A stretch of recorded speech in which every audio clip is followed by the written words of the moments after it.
नमस्कार दोस्तों, स्वागत है आप सभी का हमारे डेंजर स्टोरी चैनल में। मैं हूं मोहित और आप सुन रहे हैं डरावनी कहानी, वह भी मेरी ज़ुबानी। तो दिल थाम के बैठे दोस्तों, क्योंकि आज की यह कहानी सच में आपको डर का एहसास कराने वाली है। दोस्तों, अगर आपको यह वीडियो अच्छी लगे तो वीडियो को लाइक करें और चैनल को सब्सक्राइब करें। तो चलिए बिना किसी देरी के शुरू करते हैं। आज की इस रहस्यमयी और डरावनी कहानी को मैं इस खेत में जन्मा और पला बड़ा हूँ। मेरे पिता ने इससे पहले इसे संभाला था और उनसे पहले उनके पिता ने। हम सब ने इसी जलते सूरज के नीचे मेहनत की, इसी मिट्टी को जोता और इसी सुनहरी गेहूं की फसल को काटा। जिसने हमारे गांव का पेट भरा, यह ज़मीन ही मेरी पहचान थी, यही मेरा विश्वास थी। लेकिन अब मैं इस पर भरोसा नहीं कर सकता। इस मौसम में कुछ बदल गया था। शुरुआत छोटी छोटी अजीब बातों से हुई, जिन्हें मैंने पहले थकान समझकर नज़रअंदाज कर दिया। हवा में अनजानी सरगोशियां सुनाई देने लगी। ऐसा लगता जैसे कोई मुझे देख रहा, जबकि चारों ओर वीरानी थी। मेरे खेत की बाड़ पर बैठे कौवे, जो आमतौर पर फड़फड़ा कर उड़ जाते, अब बस वहीं टिके रहते, अपनी काली निर्जीव आंखों से मुझे घूरते, जैसे उन्हें कुछ पता हो जो मुझसे छुपा हुआ था।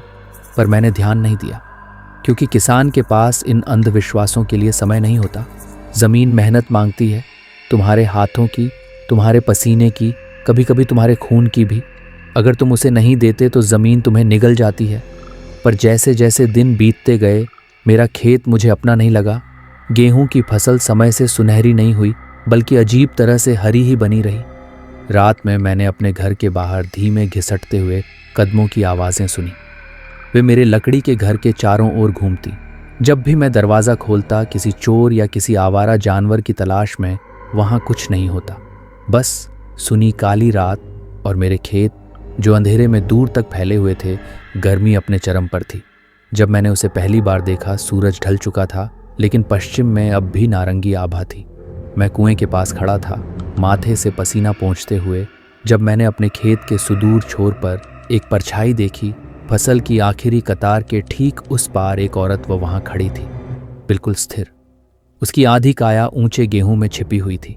उसके लंबे रात के अंधकार जैसे काले बाल उलझे हुए थे, मानो जमीन की जड़ों में फंस गए हों। उसकी पोशाक फटी हुई थी और हल्की हवा में लहर रही थी। पहले मैंने सोचा कि वह कोई मुसाफिर होगी जो रास्ता भटक गई हो। कौन है वहाँ? मैंने आवाज़ दी। मेरे शब्द उस सूने खेत में बहुत छोटे लग रहे थे। उसने कोई जवाब नहीं दिया। मेरे चारों ओर हवा ठहर गई। कीट पतंगे, जो अभी तक झींगरों की तरह गूंज रहे थे, अचानक चुप हो गए। गेहूं की फसल में बहती हवा, जो कुछ क्षण पहले तक महसूस हो रही थी, जैसे कहीं खो गई। मैंने एक कदम आगे बढ़ाया। भीतर कहीं कोई आवाज़ मुझे रोकने की कोशिश कर रही थी। क्या तुम्हें मदद चाहिए? मैंने फिर पूछा। तब वह हिली, पर किसी इंसान की तरह नहीं। उसकी देह हवा में तैर रही थी, जैसे कोई अदृश्य ताकत उसे आगे बढ़ा रही हो। उसके पैर जमीन से पूरी तरह उठे भी नहीं थे, मगर वह सरकती चली आ रही थी। लेकिन यह सबसे डरावनी बात नहीं थी। जैसे ही वह आगे बढ़ी, डूबते सूरज की आखिरी किरणें उसकी पूरी आकृति पर पड़ी और मैंने देखा उसके पैर उलटे थे। एक ठंडी सिहरन मेरी रीढ़ में दौड़ गई। मेरी सांसें अटक गईं। मैं अनायास ही पीछे हट गया। मेरा दिल पसलियों से टकरा रहा था। चुड़ैल, यह शब्द मेरे दिमाग में कौंधा। इससे पहले कि मैं इसे रोक पाता, मैंने यह देखने का इंतजार नहीं किया कि वह क्या करने वाली थी। मैं मुड़ा और भाग खड़ा हुआ। हर बार जब मैं अपनी आंखें बंद करता, मुझे वही दृश्य दिखता।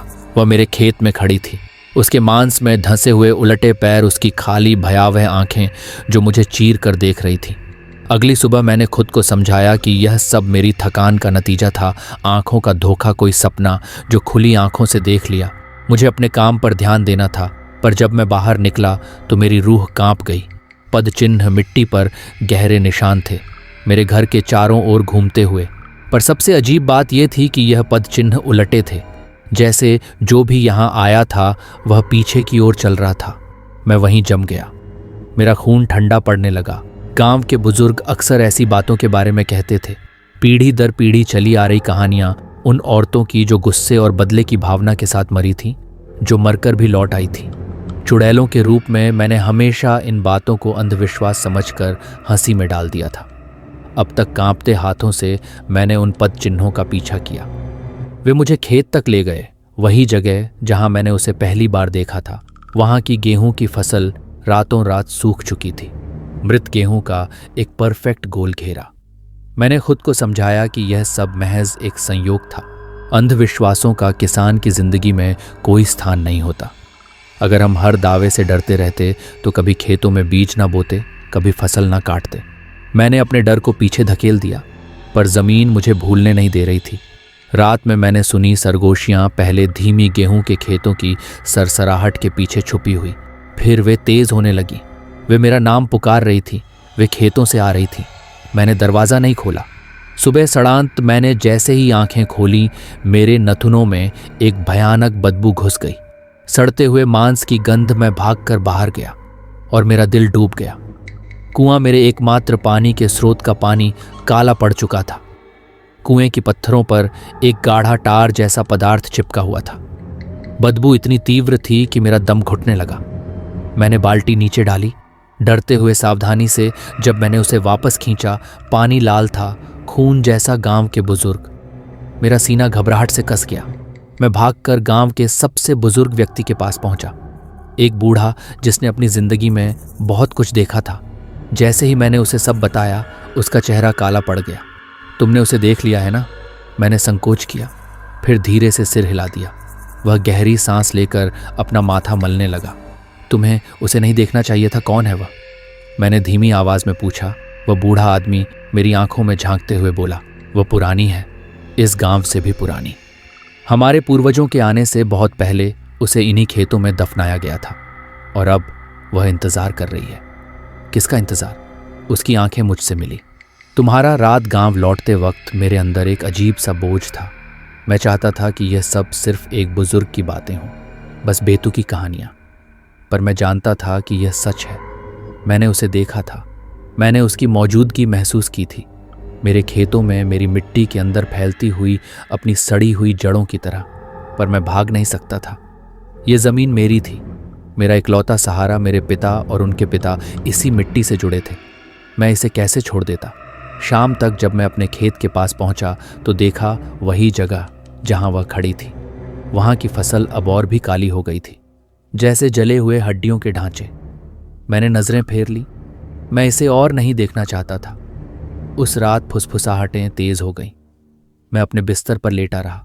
छत को घूरते हुए मेरा दिल तेजी से धड़क रहा था।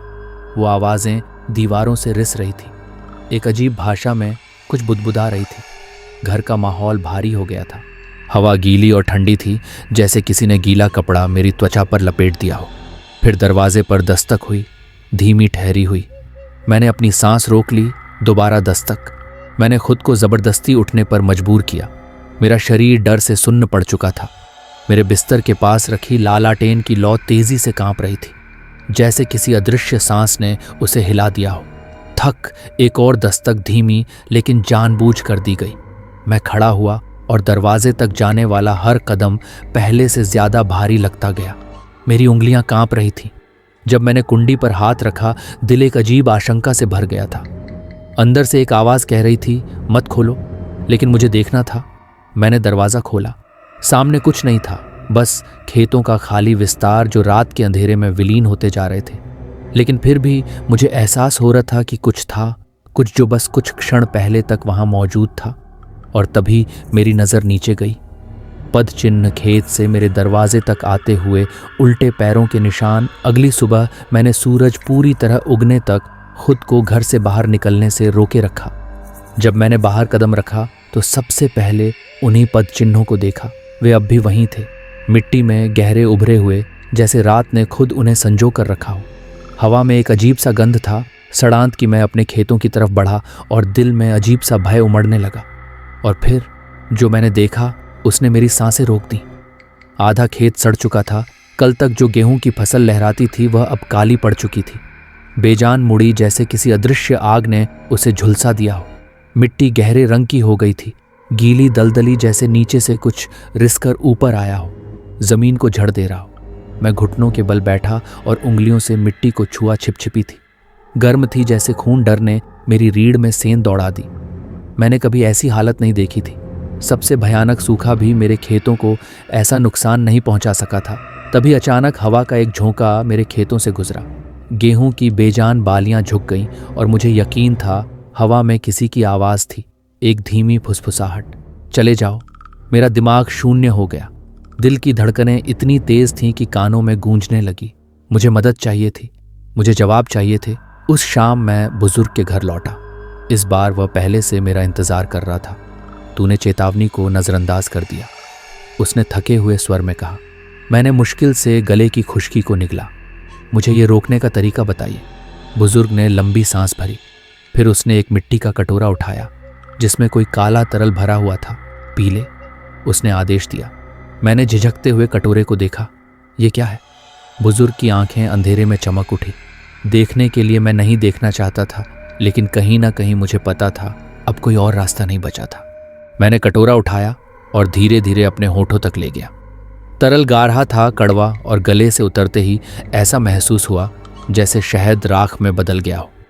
शुरुआत में कुछ नहीं हुआ, फिर अंधकार, एक खेत, लेकिन मेरा नहीं, बहुत पुराना भूमि। अब तक अनछुई जंगली आसमान, काला उमड़ता घुमड़ता जैसे पानी में स्याही घुल गई हो। और खेत के बीचों बीच एक औरत, वो एक गड्ढे में खड़ी थी। उसके पैरों के पास मिट्टी जमा थी, उसके हाथ बंधे हुए थे, चेहरा दर्द से ऐठा हुआ। उसके चारों ओर कुछ आदमी खड़े थे। उनके चेहरे अंधेरे में छिपे हुए वे मंत्रों उच्चार कर रहे थे। औरत चीखी। वह आवाज़ मानव नहीं थी, उसमें क्रोध था, दर्द था, घृणा थी। फिर उन्होंने उसे जिंदा दफना दिया। मैं हिला, मैं रोकना चाहता था, पर मैं बस एक दर्शक था। इस भयानक दृश्य का मुंह गवाह। आखिरी चीज़ जो मैंने देखी, उसकी आंखें सीधे मुझ पर टिकी हुई जब तक मिट्टी ने उसका चेहरा नहीं ढक दिया। मैं झटके से उठा, सांसें उखड़ी हुई, शरीर पसीने से भीगा हुआ, मेरे हाथ कांप रहे थे। बुजुर्ग मुझे गौर से देख रहे थे। तूने उसे देख लिया? उन्होंने धीरे से कहा। मैंने सिर हिलाया, अब भी सांसें संभालने की कोशिश कर रहा था। उसके साथ अन्याय हुआ था। उन्होंने कहा, वह पहले से दानवी नहीं थी। मैंने गला खुश किया। तो फिर वो ये सब क्यों कर रही है? बुजुर्ग की आंखों में गहरी उदासी थी, क्योंकि पीड़ा क्रोध बन जाती है, क्रोध नफरत में बदल जाता है, और नफरत श्राप बन जाती है। मैं कुछ नहीं बोला। उसे तेरी जमीन नहीं चाहिए, उन्होंने आगे कहा। उसे बदला चाहिए। मैंने कांपती सांस छोड़ी। मैं इसे रोकूं कैसे? बुजुर्ग ने एक पल के लिए संकोच किया, फिर धीरे से बोले, तू नहीं रोक सकता। कमरे में सन्नाटा पसर गया, लेकिन उन्होंने आखिरकार कहा, तू बच सकता है अगर मेरी बात माने। मैंने उनकी तरफ देखा। दिमाग उलझा हुआ, दिल तेजी से धड़क रहा था। तू उसे कभी स्वीकार नहीं करेगा, उन्होंने कहा। जो भी देखे, जो भी सुने, उसका जवाब मत देना। अगर वह तेरा नाम पुकारे, मत सुनना। अगर वह तेरे सामने आए, उसे मत देखना। मेरा पेट मिचलाने लगा। रात में कभी दरवाज़ा मत खोलना, उन्होंने आगे कहा। चाहे जितनी भी दस्तक हो, मुझे पिछली रात की दस्तकें याद आईं। मेरा खून ठंडा पड़ गया। और सबसे ज़रूरी बात, अगर तुझे खेत के किनारे कोई अजीब चीज़ दिखे, हड्डियों का कोई गुच्छा, मिट्टी की गुड़िया, कुछ भी असामान्य, तो तुरंत दफना देना, पर उसे नंगे हाथों से कभी मत छूना। मैंने हकलाते हुए पूछा, क्यों? बुजुर्ग की आंखें स्याह हो गई। क्योंकि इसी तरह वह तुझे चिन्हित करती है। मेरा गला सूख गया। अगर मैं पहले ही चिन्हित हो चुका हूं, तो बुजुर्ग कुछ देर तक चुप रहे। फिर उन्होंने लंबी सांस छोड़ी और खड़े हो गए। तो बेटा, तेरा ज्यादा समय नहीं बचा। मैं सूर्यास्त से पहले घर लौट आया। दिल जोर जोर से धड़क रहा था। हर परछाई गहरी लग रही थी। हवा का हर झोंका किसी फुसफुसाहट जैसा महसूस हो रहा था। जैसे ही मैं अपने खेत के गेट पर पहुंचा, मैंने उसे देखा, ठीक उसी जगह जहां पिछली रात मैंने पदचिन्ह देखे थे। हड्डियों का एक गुच्छा, छोटी जानवरों की हड्डियां लाल धागे से बंधी हुई, उनकी बनावट मानव आकृति जैसी। बीचों बीच मेरी फसल का एक तिनका बुना हुआ था। मेरी सांस अटक गई। मुझे चिन्हित किया जा चुका था। मैंने जल्दी से अपने औजारों में से एक फावड़ा उठाया। ध्यान रखा कि मेरे हाथ हड्डियों को ना छुएं। उंगलियां कांप रही थीं। जब मैंने ज़मीन खोदनी शुरू की, सड़ी हुई मिट्टी और गले हुए गेहूं की गंध नाक में भर गई। मैंने उस श्रापित वस्तु को गहराई में दफना दिया, मिट्टी से ढक दिया, और बचपन में सुनी कोई प्रार्थना बुदबुदाई, जिसका पूरा अर्थ भी मुझे याद नहीं था। मुझे नहीं पता कि इससे कुछ बदलेगा या नहीं, पर मुझे कोशिश करनी ही थी। सूरज नीचे डूब गया। आसमान एक नीले काले जख्म जैसा लगने लगा। मैंने हर दरवाज़ा, हर खिड़की बंद कर ली। कोई दरार खुली नहीं छोड़ी, और फिर इंतज़ार करने लगा। रात उतर आई। मैं जागता रहा। मैंने लालटें नहीं जलाई। मैंने बिस्तर से हिलने तक की हिम्मत नहीं की। बाहर हवा सरसराई, दीवारें हिलने लगीं। फिर थक थक थक मैंने अपनी मुट्ठियां भी ली। दरवाज़ा मत खोलो, जवाब मत दो। एक पल की खामोशी, फिर एक आवाज़, धीमी फुसफुसाती हुई, जानी पहचानी, दरवाज़ा खोल, मुझे ठंड लग रही है। मेरा शरीर जकड़ गया। ये माँ की आवाज़ थी, पर माँ तो 10 साल पहले मर चुकी थी। आवाज़ फिर आई, इस बार और भी धीमी, बेटा मुझे बाहर मत छोड़ो। मेरी आंखों में आंसू छलक आए। ये बिल्कुल माँ की आवाज़ थी। मैंने अपने होंठ इतने ज़ोर से दबाए कि स्वाद में लोहा घुलाया। खून का स्वाद, जवाब मत देना। दरवाजे पर फिर से दस्तक हुई। इस बार पहले से भी तेज और भी जोरदार। पूरा दरवाज़ा कांप उठा। फिर सन्नाटा। बहुत देर तक कुछ नहीं हुआ, सिर्फ हवा की धीमी सरसराहट सुनाई दे रही थी। मैंने राहत की सांस ली। शायद वह चली गई थी। फिर आवाज़ आई, पर दरवाजे से नहीं, खिड़की से, धीमी ठहरी हुई ऐसी आवाज़ जिसने मेरी रगों में बर्फ दौड़ा दी। शीशे पर किसी के नाखून रेंगने की आवाज़। मैं हिल भी नहीं सका। खरोचने की वह आवाज़ लगातार आती रही, मानो कोई पैटर्न बना रहा हो। और फिर एक परछाई, ऊंची पतली। कुछ तो गलत था उसमें।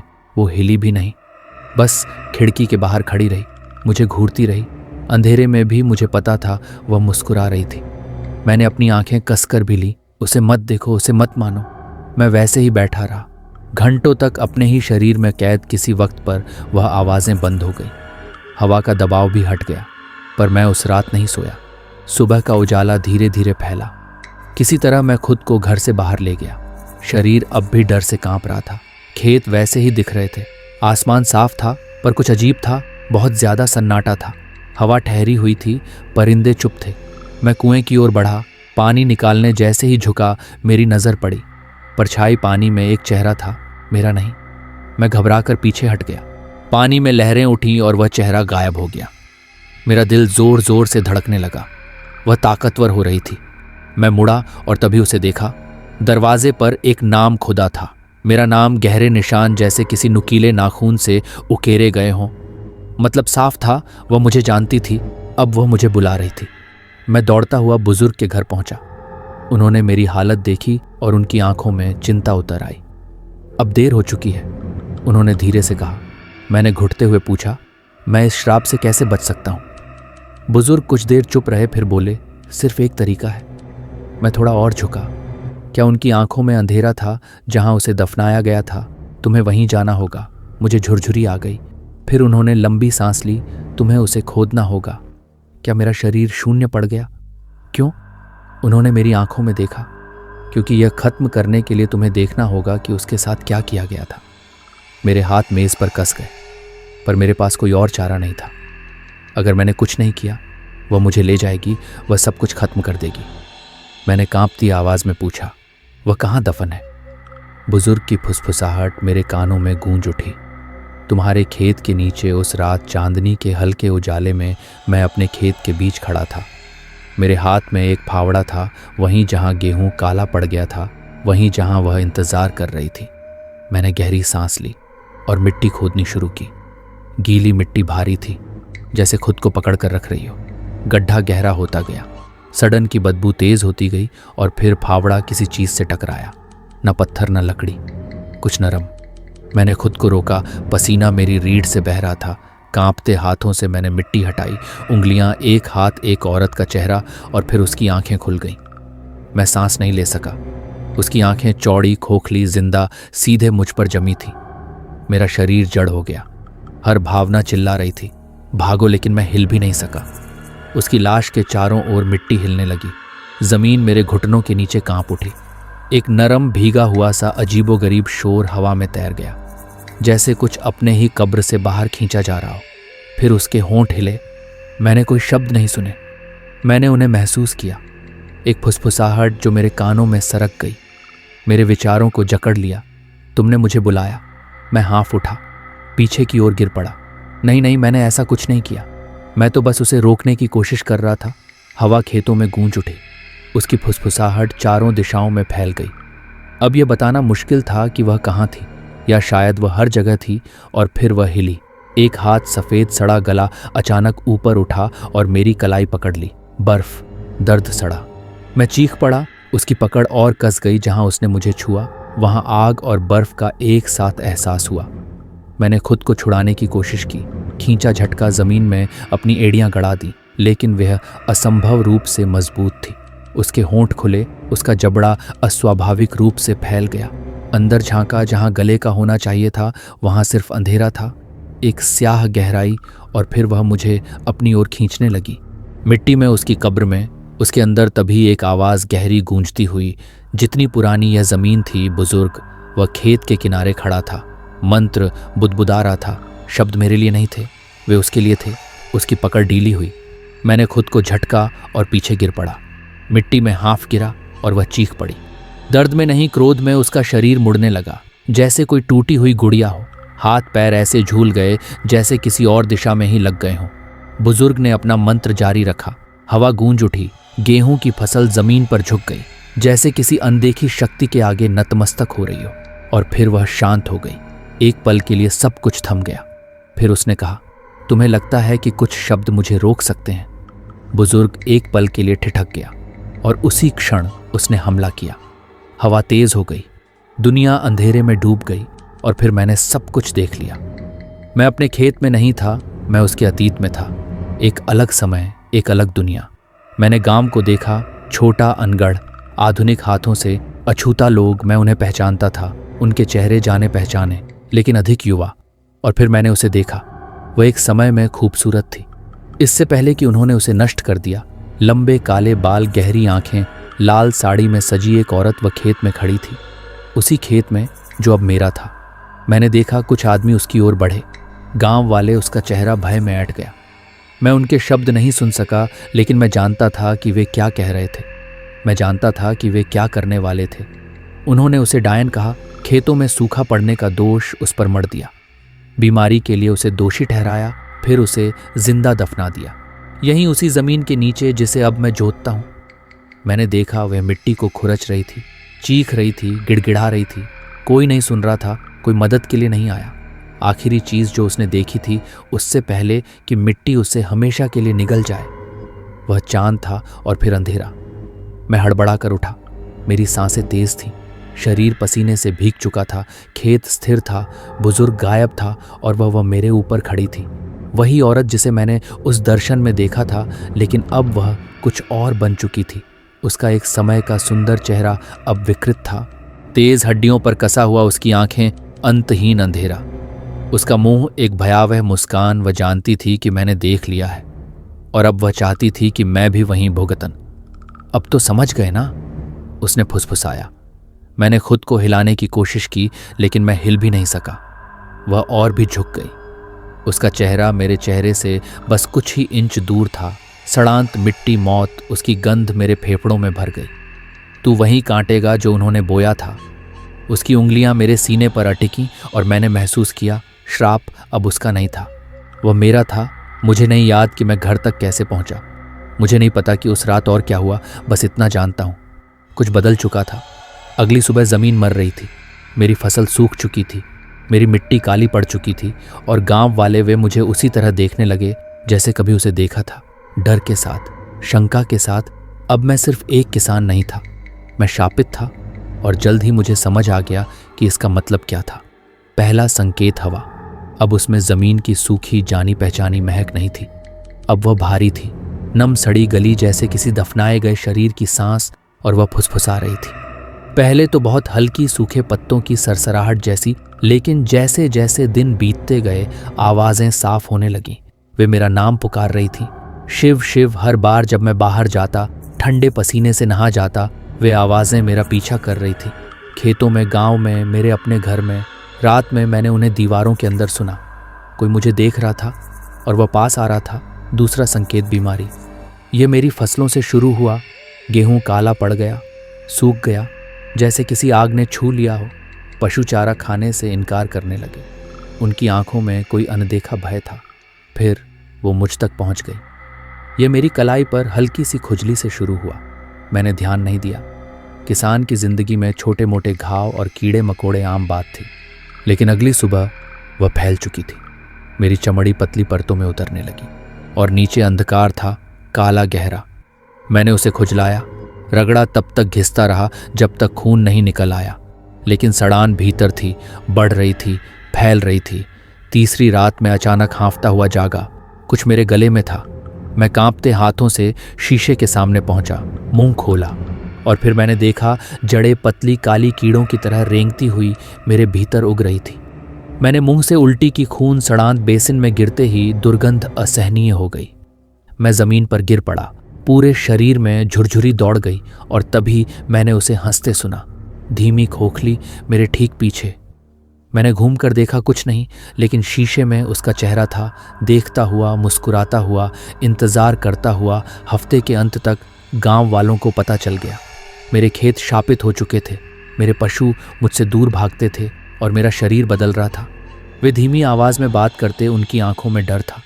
मैंने बाजार में उनकी फुसफुसाहट सुनी, वह छू लिया गया है। अब वह हम में से नहीं रहा। बिल्कुल उसकी तरह उस रात वे मेरे घर आए, हाथों में जलती हुई मशालें, परछाइयों की एक भेड़ जो फीकी चांदनी के नीचे सरक रही थी। मुझे पता था कि वे क्या चाहते थे। मुझे पता था कि उन्होंने उसके साथ क्या किया था और अब वे वही मेरे साथ करने आए थे। पहली चोट ने मुझे जमीन पर गिरा दिया। धूल भरे फर्श पर गिरते ही मैंने गर्म धातु सी स्वाद वाली खून की धार महसूस की। किसी ने मेरे हाथ पकड़ लिए, रस्सी कसती चली गई। मेरी कलाई जल उठी। कृपया, मैंने गिड़गिड़ाया, पर किसी ने नहीं सुना। उन्होंने मुझे घसीटा, मिट्टी पर, उसी मिट्टी पर जिसने मुझसे विश्वासघात किया था, उसी मिट्टी में जहां उन्होंने उसे दफनाया था। मेरे लिए गड्ढा तैयार था, उथला ताज़ा खोदा हुआ। मेरी कब्र। बुजुर्ग आगे बढ़ा। तूने यह खुद पर लादा है शिव, उसने धीमे स्वर में कहा। बाकी सभी ने सिर हिलाया। उनके चेहरे खाली मृत जैसे। पहली मुट्ठी मिट्टी मेरे सीने पर गिरी, फिर दूसरी, फिर तीसरी। मिट्टी मेरे मुंह में भरने लगी। मेरी नज़र धुंधली हो गई। मैंने लात मारी, चीखा, मुक्ति के लिए छटपटाया, पर वे रुके नहीं। फावड़े हवा में उठे, मिट्टी मुंह पर बरसने लगी। वजन मेरी पसलियों पर बढ़ता गया। मेरे फेफड़े जल उठे। आखिरी चीज़ जो मैंने देखी वह चांद था, वैसा ही जैसा उसने देखा था। मुझे मरने की याद नहीं, लेकिन मुझे जागने की याद है।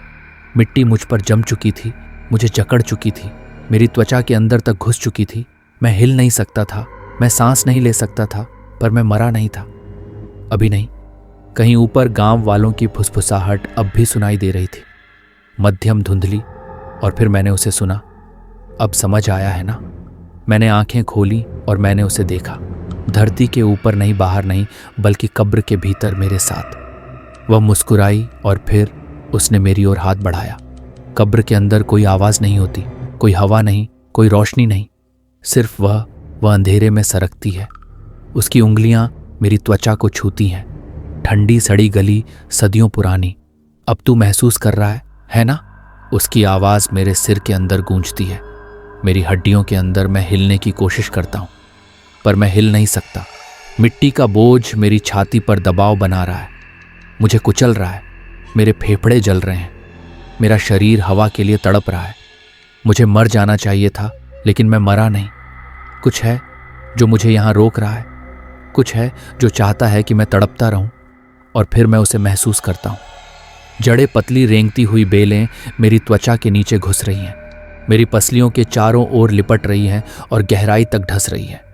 मैं मुंह खोलता हूँ चीखने के लिए, और तभी जड़ें मेरे मुंह में घुस जाती हैं। मुझे नहीं पता मैं इस अंधेरे में कब तक रहा। मिनट, घंटे, दिन, यहाँ समय का कोई मतलब नहीं। मुझे अब भूख नहीं लगती, मुझे अब दर्द नहीं होता, सिर्फ उसकी उपस्थिति महसूस होती है। अब वह मुझसे बात नहीं करती, उसे अब ज़रूरत ही नहीं। वह अब मेरे अंदर है, जड़ें फैल चुकी हैं, मेरी नसों में, मेरे दिल में, मेरे दिमाग में। और फिर मैंने उन्हें सुना, फुसफुसाहटें, पर वह नहीं, वे सैकड़ों आवाज़ें जो ज़मीन के नीचे दबी थीं। और तभी डर के साथ मुझे एहसास हुआ मैं अकेला नहीं हूँ। ये कब्रगाह उन लोगों से भरी है जो मुझसे पहले आए थे, जो मुझसे पहले तड़पे थे, जो जिंदा दफना दिए गए थे, जो मेरी तरह कुछ और बन गए। अब मैं समझ गया, मुझे मरना नहीं था, मुझे बदलना था, मुझे इस श्राप का हिस्सा बनना था। चुड़ैल को बदला नहीं चाहिए था, उसे उत्तराधिकारी चाहिए था, और उसने मुझे चुना था। ज़मीन हिलने लगी, ऊपर की मिट्टी खिसक रही थी, दरारें पड़ने लगीं, और फिर मैं उठ खड़ा हुआ। मिट्टी चीखते हुए फटी, मेरे हाथ बाहर निकले। सफ़ेद, ठंडे, विकृत मेरी सांस हल्की थी। मेरा दिल अब नहीं धड़कता था। मुझे डर लगना चाहिए था, पर नहीं लगा, क्योंकि अब मैं वैसा नहीं रहा। रात की स्याही में मैं बाहर आया। हवा हल्की महसूस हो रही थी। मेरे विचार उलझे हुए थे। मैं क्या था और अब क्या बन गया हूँ। गांव शांत था, लोग अपने घरों में सो रहे थे, अनजान कि मैं वापस आ चुका हूँ। पर जल्द ही उन्हें पता चल जाएगा, क्योंकि अब मैं एक भूख महसूस कर सकता था, एक प्यास। और अब मुझे मालूम था ये कभी ख़त्म नहीं होगी, क्योंकि मैं अब सिर्फ एक किसान नहीं हूँ, मैं अगली चुड़ैल हूँ और मेरा श्राप अभी शुरू हुआ है। मैं अपने खेत के किनारे खड़ा था, जहाँ कभी मेरी मेहनत के पसीने की खुशबू थी, वहाँ अब सड़न की बदबू थी। मैं जानता था मैं अब वो इंसान नहीं रहा जिसने इस धरती को जोता था। मेरे अंदर कुछ बदल चुका था। मेरी हड्डियों में गहरी जमी हुई भूख, मांस के लिए, खून के लिए दूर गांव की धड़कन सुनाई दे रही थी। मैं उन्हें सूंघ सकता था। एक पल के लिए अंधेरे ने मुझे खींचा, मुझे वहां जाने के लिए उकसाया, लेने के लिए जो अब मेरा था। पर मैंने खुद को रोका। मैं शिव हूं, एक किसान, कोई राक्षस नहीं, अभी नहीं। मैंने अपनी मुट्ठियां भी ली। मेरी त्वचा के नीचे जड़ें मचल उठी। वे फैलना चाहती थीं, मुझे अपने कब्जे में लेना चाहती थी। मुझे इसे रोकना होगा, मुझे इस श्राप को तोड़ना होगा। इससे पहले कि बहुत देर हो जाए, गांव वाले अब मुझे कभी स्वीकार नहीं करेंगे, इस रूप में नहीं। इसलिए मैं वहां गया जहां से मुझे जवाब मिल सकते थे। जंगल के किनारे खड़ा पुराना मंदिर, जहां गांव ने वर्षों से कदम नहीं रखा था। गांव वालों ने पुरानी परंपराओं को ठुकरा दिया था, पर अगर कहीं कोई उम्मीद थी तो वह सिर्फ वहीं थी। जैसे जैसे मैं घने पेड़ों के बीच से गुजरा, मुझे आवाजें सुनाई दी। श्रापित आत्माएं फुसफुसा रही थी, तू बच नहीं सकता, अब तू हमारा है, वो तुझे कभी जाने नहीं देगी। मैंने उन्हें अनसुना कर दिया। मैं आगे बढ़ता गया। मंदिर मेरे सामने था। उसकी पत्थर की दीवारें, लताओं से ढकी हुई दरवाजे बस गिरने ही वाले थे, पर अंदर अंदर मेरी मुक्ति हो सकती थी। मैं अंदर कदम रखता हूँ और हवा अचानक ठंडी हो जाती है। कुछ मेरी प्रतीक्षा कर रहा है, कुछ ऐसा जो मुझे शुरू से देख रहा था। मैं अकेला नहीं हूं। मंदिर के केंद्र में एक बूढ़ा साधु बैठा है, आंखें बंद, शरीर सिकुड़ा हुआ जैसे पुरानी चमड़ी, लंबे उलझे हुए बाल। मैं आगे बढ़ता हूं और वह अपनी आंखें खोलता है। वह देखता है कि मैं क्या बन चुका हूं। तू श्राप से जकड़ा हुआ है। उसकी आवाज सूखी जैसे बंजर जमीन। मैंने सिर हिलाया, हाथ कांप रहे थे। मुझे बचाओ। साधु ने मुझे देर तक घूरा, फिर उसने कुछ ऐसा कहा जिससे मेरी रूह कांप उठी। उसने तुझे चुना है, लेकिन तू अब भी लड़ सकता है। एक रास्ता था, लेकिन उसकी कीमत थी। साधु मुझे मंदिर के और भीतर ले गया। उसने मेरे सामने एक लोहे का कटोरा रखा, उसमें अजीब जड़ी बूटियां और जली हुई पत्तियां डाली। यह अनुष्ठान तेरे अंदर जमी जड़ों को जला देगा, वह बोला, लेकिन यह दर्दनाक होगा। मैं बिना सोचे बोल पड़ा करो। वह मंत्र बुदबुदाने लगा, एक ऐसी भाषा में जिसे मैं समझ नहीं पाया। मंदिर की हवा भारी हो गई, दीवारें कांपने लगीं। फिर दर्द शुरू हुआ। ऐसा लगा जैसे आग मेरी नसों में दौड़ रही हो। मेरे अंदर की जड़ें तड़प उठी। उन्होंने विरोध किया। मैं चीखता हुआ जमीन पर गिर पड़ा। वे और गहरी घुसने लगी। फिर मैंने उसे महसूस किया, उसकी जलती हुई नफरत। चुड़ैल वो मेरे अंदर थी और वह मुझे छोड़ना नहीं चाहती थी। तू मेरा है, उसकी चीख गूंज उठी। अंधेरा जिंदा हो गया, पर मैं झुका नहीं। मैंने अपने दांत भी दबा लिए, अपने आप को थामे रखा, अपनी आत्मा को थामे रखा, और फिर मैंने आग को अपने अंदर समा लिया। चुड़ैल मेरे सामने प्रकट हुई। अब वह सिर्फ परछाई नहीं थी, उसकी खाल राख जैसी पतली और कसी हुई, उसके नाखून लंबे काले, उसकी आंखें खाली। तू मुझसे बच नहीं सकता, वह फुसफुसाई। पर अब मैं जानता था वह डरी हुई थी। अनुष्ठान असर कर रहा था। मैं झपटा लोहे के कटोरे को उठाया, धधकते हुए जड़ी बूटियों को खुद पर डाल दिया। लपटें मेरी त्वचा को चाटने लगी, मेरे अंदर की जड़ें जलने लगी। चुड़ैल तड़प उठी, उसकी चीखों ने मंदिर को हिला दिया। उसका शरीर मरोड़ खा रहा था, फीका पड़ रहा था। मैंने उसकी पकड़ अपने अंदर से छूटते हुए महसूस की और फिर वह चली गई। दर्द खत्म हो गया, फुसफुसाहटें शांत हो गईं और पहली बार मैं सांस ले सका। जब मैं मंदिर से बाहर निकला, रात बीत चुकी थी। पहली किरणें आसमान में फैल रही थी। मैंने अपने हाथ देखे, काले निशान मिट चुके थे, जड़ें खत्म हो चुकी थी। मैं मुक्त था। मैं घुटनों के बल गिर पड़ा, आंखों से आंसू बह निकले। मैं बच गया था, लेकिन एक बात मैं जानता था, यह श्राप पूरी तरह कभी खत्म नहीं होता, न कभी होगा। और अगर गांव वालों ने फिर कभी भूतकाल को भुला दिया, अगर उन्होंने फिर से वही पाप दोहराए, तो चुड़ैल लौटेगी किसी नए शिकार की प्रतीक्षा में। तो दोस्तों, आज की कहानी यहीं खत्म होती है। उम्मीद है कि आपको यह कहानी पसंद आई होगी। तो आज के लिए बस इतना ही, मिलते हैं फिर नेक्स्ट स्टोरी में, तब तक के लिए धन्यवाद।